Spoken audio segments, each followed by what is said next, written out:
Assalamualaikum warahmatullahi wabarakatuh.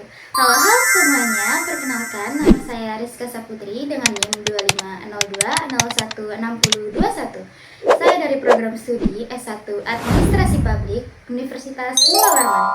Pada kali ini saya akan mempresentasikan hasil tugas praktikum kebijakan publik yang sedang diampu oleh Ibu Lara Ayu Lestari, SAP MAP. Pada tugas kali ini, saya memberi judul Analisis Model Inkremental terhadap permasalahan ketidaktepatan sasaran dalam kebijakan bantuan langsung tunai yang ada di Indonesia.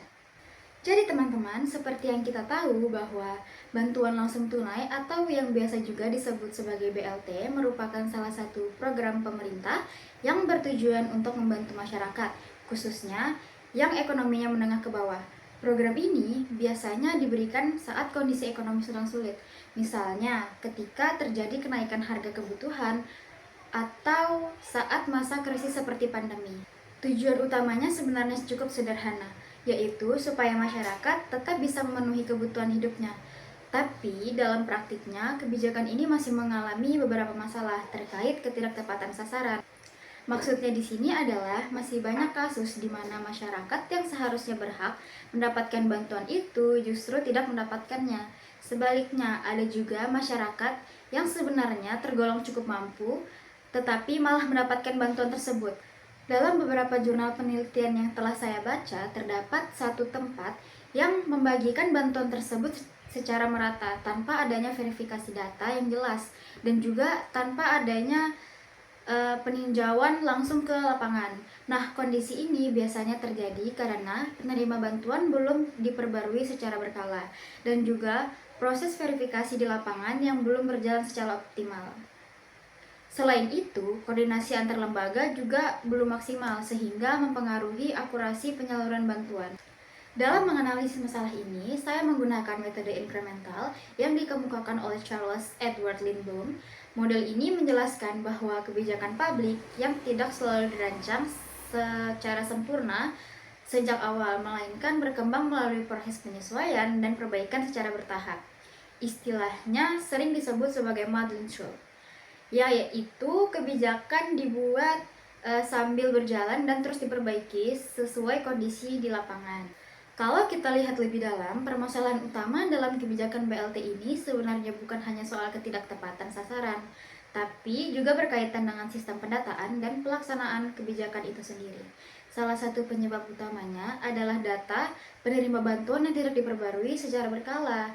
Artinya, kondisi ekonomi masyarakat yang sebenarnya sudah berubah tidak tercermin dalam data yang digunakan oleh pemerintah.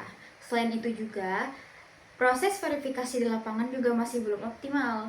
Hal ini disebabkan oleh adanya keterbatasan sumber daya, kurangnya pengawasan, serta koordinasi antar lembaga yang masih belum berjalan dengan baik.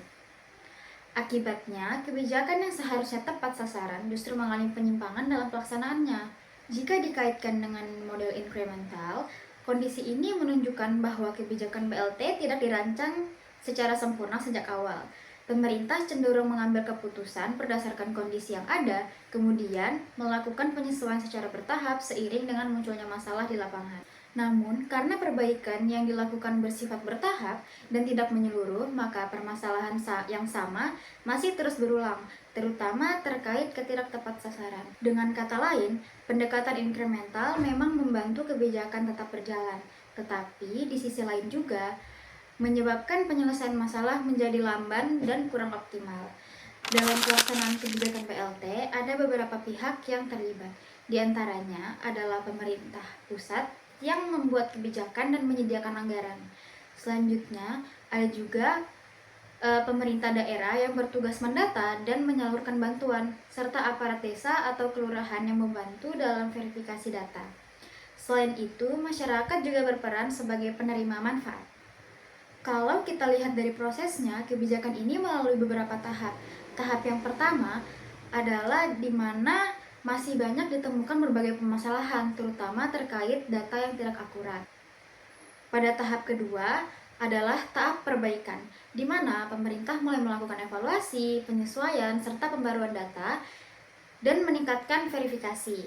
Pada tahap ketiga, yaitu pada tahap penyempurnaan, di mana kebijakan mulai berjalan dengan baik, meskipun masih ada beberapa kendala yang perlu diperbaiki. Dalam pelaksanaannya, kebijakan BLT ini juga dipengaruhi oleh beberapa faktor pendukung dan juga faktor penghambat. Faktor pendukungnya antara lain adanya keterlibatan berbagai pihak, baik dari pemerintah maupun masyarakat, serta adanya evaluasi dan perbaikan yang dilakukan secara berkala. Namun, di sisi lain masih terdapat hambatan yang cukup signifikan, seperti data yang tidak akurat, proses verifikasi yang belum optimal, dan juga koordinasi antar lembaga yang masih lemah. Selain itu juga dalam beberapa kasus ditemukan adanya penyimpangan masalah bantuan yang tidak diberikan sesuai kriteria atau adanya kepentingan tertentu dalam proses penyaluran tersebut. Dari hasil analisis yang telah saya lakukan, dapat disimpulkan bahwa kebijakan BLT merupakan contoh kebijakan yang menggunakan model incremental. Hal ini karena kebijakan tersebut mengalami proses perbaikan dan penyesuaian secara bertahap dalam pelaksanaannya. Namun, kebijakan ini masih mengalami masalah utama, yaitu ketidaktepat sasaran penerima bantuan. Oleh karena itu, diperlukan beberapa upaya perbaikan. Di antaranya adalah pembaruan data penerima secara berkala, peningkatan verifikasi melalui survei langsung ke lapangan, peningkatan transparansi dan pengawasan, serta penguatan koordinasi antar lembaga. Dengan adanya perbaikan tersebut, diharapkan penyaluran bantuan dapat menjadi lebih tepat sasaran dan efektif.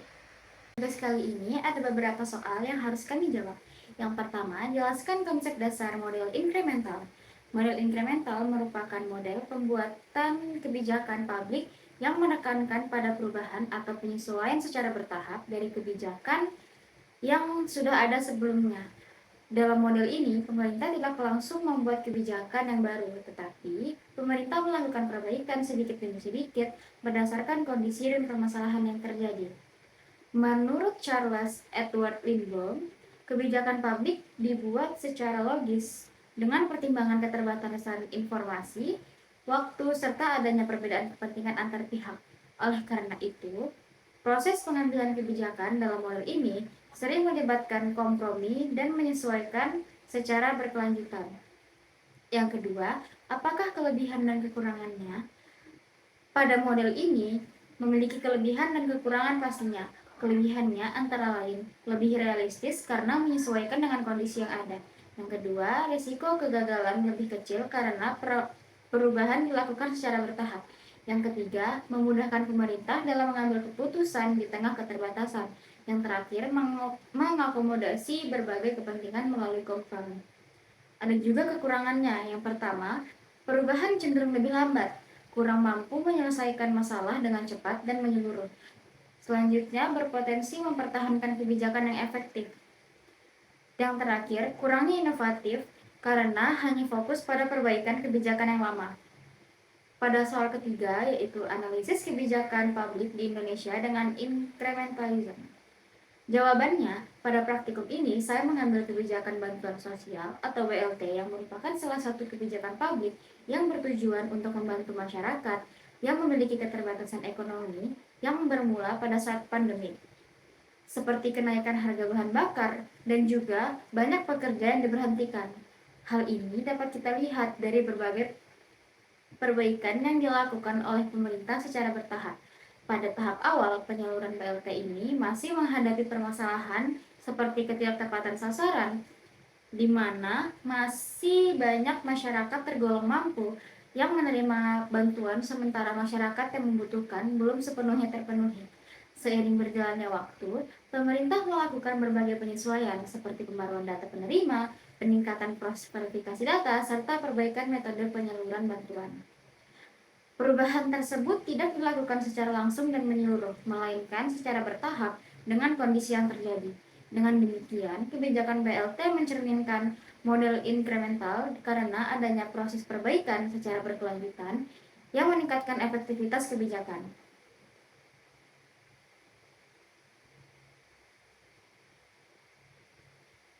Pada soal keempat, yaitu apa faktor yang memengaruhi incremental dalam kebijakan tersebut? Jawaban saya, faktor yang memengaruhi proses incremental dalam kebijakan tersebut adalah keterbatasan data penerima bantuan yang tidak selalu akurat dan tidak diperbarui secara berkala, menyebabkan kebijakan terus-menerus menyesuaikan, dan juga keterbatasan waktu dan situasi darurat. BLT sering diberikan dalam kondisi mendesak sehingga kebijakan dibuat secara cepat dan harus diperbaiki secara bertahap. Selanjutnya, kemampuan pelaksana kebijakan. Pelaksana kebijakan kurang optimal dalam melakukan verifikasi dan survei langsung ke lapangan yang memengaruhi sasaran bantuan. Dan juga tekanan sosial dan politik. Kritik masyarakat yang mendorong untuk melakukan evaluasi dan perbaikan kebijakan terus-menerus. Yang terakhir, ada koordinasi antar lembaga. Pelaksanaan BLT melibatkan banyak pihak sehingga terus melakukan penyesuaian dalam pelaksanaannya. Sekian presentasi dari saya, kurang dan lebihnya mohon maaf. Wassalamualaikum warahmatullahi wabarakatuh.